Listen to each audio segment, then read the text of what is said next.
बुढेसकालको सहारा भन्थ्यौ, बुढेसकालमै म साथमा भइन।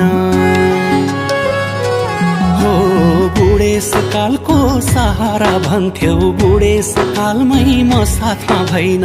माफ गर्नु बाबा, माफ गर्नु आमा, बाध्यताले हो रहरले होइन।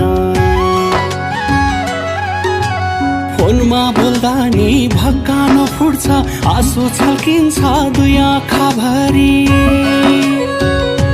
हो फोनमा बोल्दा नि भक्कानो फुट्छ, आँसु छल्किन्छ दुई आँखाभरि।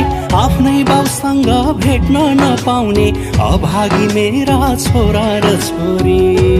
हो आफ्नै बाउसँग भेट्न नपाउने अभागी मेरा छोरा र छोरी। पैसा कमाउन मन थियो,